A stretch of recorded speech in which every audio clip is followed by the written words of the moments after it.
All right, so now that we're done with I am done with the 91, I can start on this 85, just trying to figure out what I've got and if, what we need to do with it.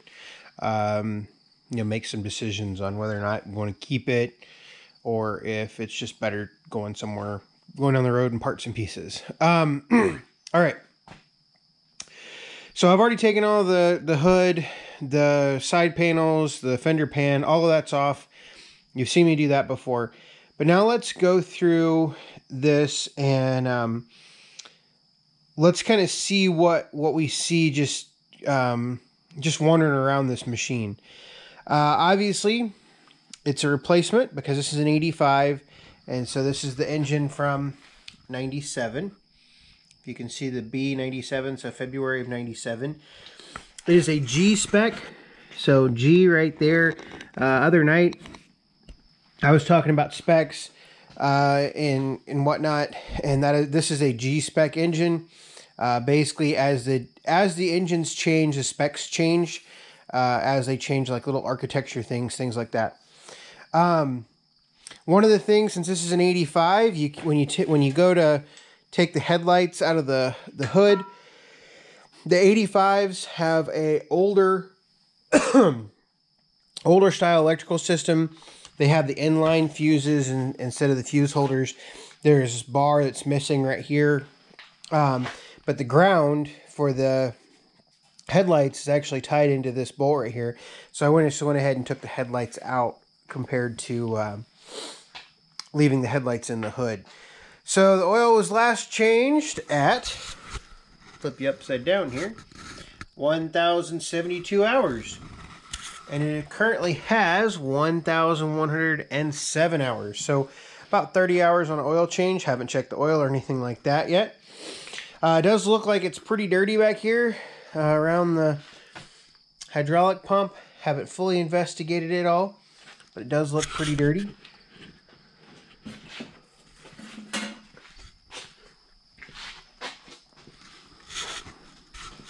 No leaks in the steering cylinder. That's good. So now let's talk about, I've already got this part of the air cleaner off. So we're going to set these to the side. Take well, how did I do this?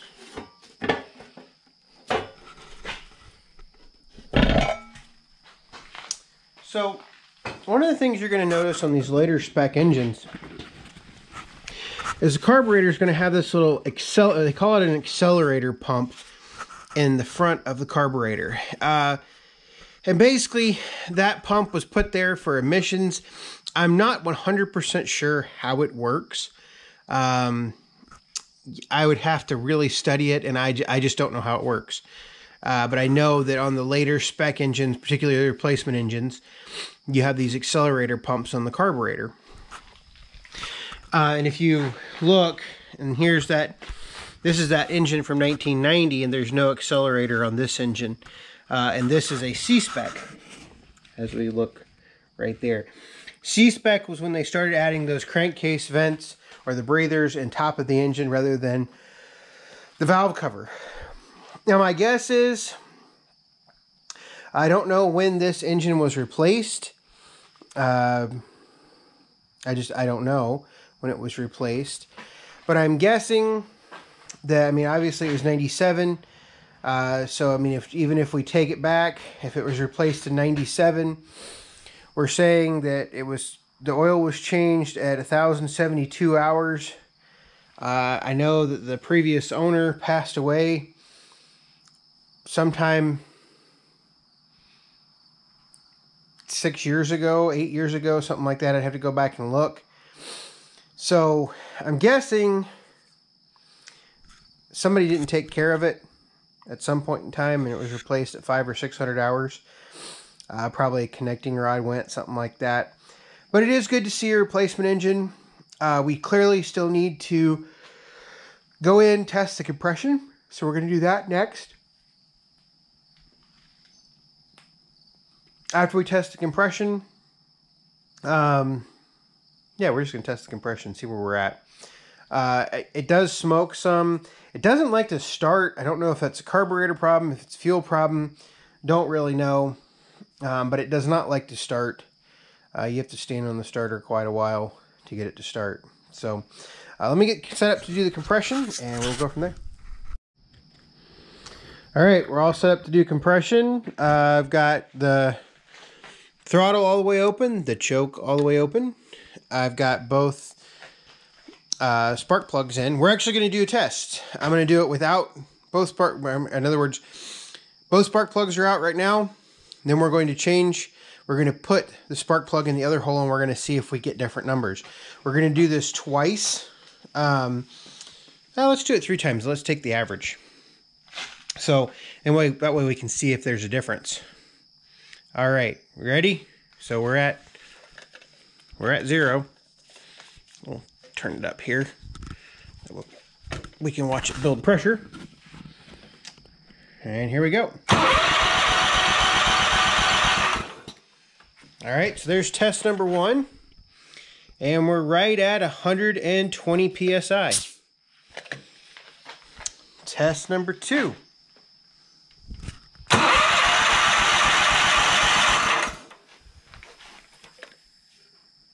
Right at 121 PSI. And test number 3.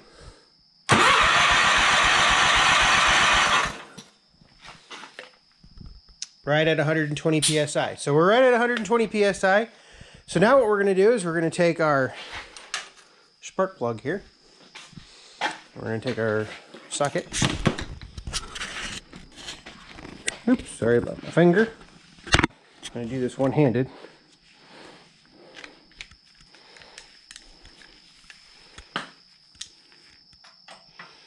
Let's see if we can get the spark plug in there.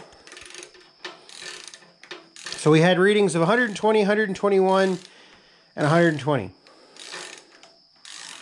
Let's see if those readings change.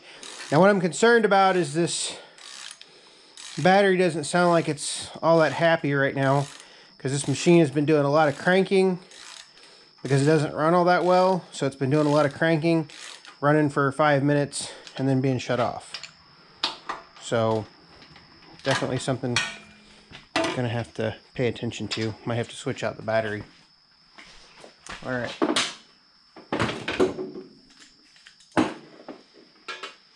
Now, one of the reasons that we could say that, oh, well, you need to take the spark plug out, is because ultimately having no compression on both cylinders, the starter is going to turn it over faster, and you're going to build compression, or you're theoretically going to build more compression. So let's see if it changes. Oops, sorry. I've got this neutral safety switch that doesn't like to be in there. So we're right at just over 120.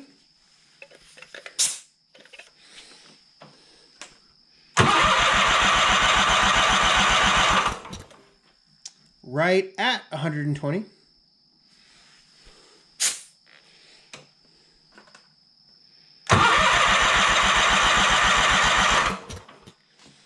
And right at 120. So that tells us that spark plugs or not, doesn't really make a whole lot of difference. So now what we need to do is we need to take that spark plug back out, and let's test the compression on the other side. Tell you what, walking around with the cameras, I'm not doing too well tonight. Now, this engine is really nice and clean. I will have to say that I am thoroughly impressed with how clean this engine is. I do think the carburetor needs some attention.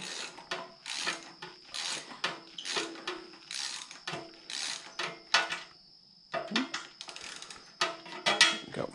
All right. Just based on how long it takes to crank.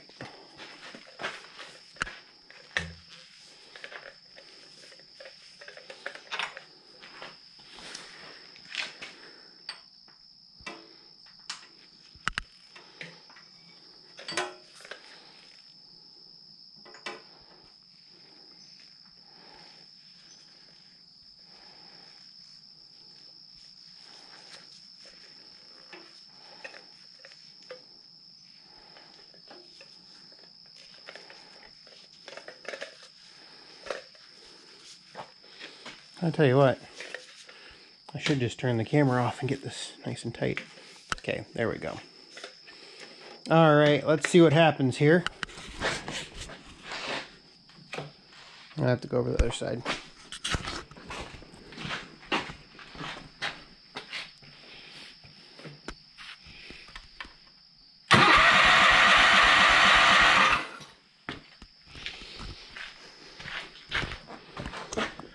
Right at 120. So this engine's very, very healthy. it sounds like it. My guess is it's smoking because it's burning some crap off the cylinders from sitting so long. Now the problem I have is I'm out of good hoods. This one has some bolts in the hood. Oh, and look at this. Just noticed this. Some of you have commented in my 91 videos that I need this filter, or this filter seal right here, this rubber flapper deal.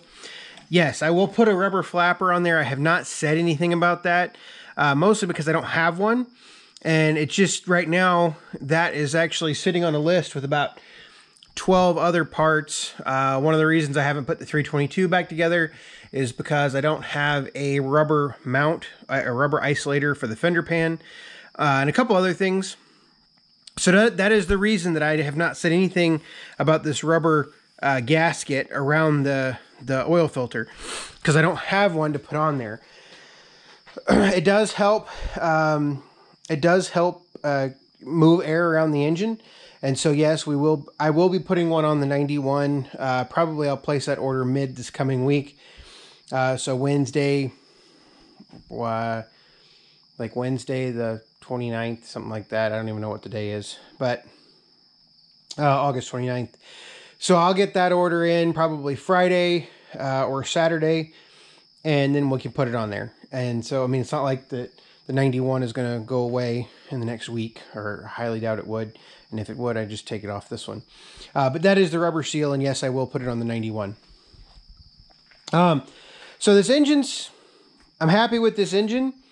At least compression-wise, it certainly sounds good when it's running. I think the next step, and I can't do this now because it's dark outside and it's actually cool. I think it's like 60, 62, 63 outside right now. I think the next thing is to just get it cleaned up. I'll go ahead and actually put the air cleaner back on it. That way it's nice and sealed up. And put the air cleaner back on it. That way I can get everything cleaned up. Then I'll probably go ahead and pull the engine out. So then what do I do with this machine? Honestly, I think cosmetic wise and everything else, I'm thinking that I might just pull the engine and either set the engine on the shelf or sell the engine and get rid of the rest of the tractor. Not necessarily because I want to, but ultimately I'm aiming to get out of these things at even money. I've shown all my differences on videos, and I don't want to lose too much money, and I don't think that this machine is worth enough to get me out of it in even money, selling it whole. So I'll do some thinking about that. Yeah, because I mean, in fact, I overpaid for these. I mean, we've already said that. Since I paid $1,200 for each $1,200 for each one of them, 5 times the money, because I wanted to do a video series on it. But that means that the 85 and the 83 I definitely overpaid for, along with, I did not overpay for the 322. The 322 is very much worth the $1,200. But the 90 and the 91, that's probably on par value for the 90 and 91, and then overpaying for the 85 and the 83. So I'm going to have to think about that, figure out how I want to get out of it.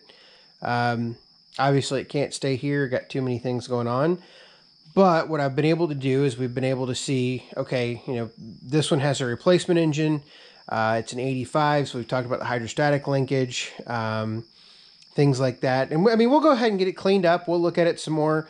We might compare the 83, the 90, and the 85 frames. since we're going to do that. The 90 and the 83 are going to go ahead and go down the road in parts and pieces. And if you need a part or a piece off of these machines, drop me an email. It's just my YouTube username at gmail.com. I'm happy to ship parts, things like that, and I take PayPal. Not trying to promote selling stuff, but you know, I do have it all. You know, I can't say necessarily that I'm going to sell it all, because in some respects, like for instance, these engines, we want to do the comparison between the B43 and the P series, or the B series and the P series. So this is going to take me a while to do. I think this engine right here, I'd sell whole if I sell it at all.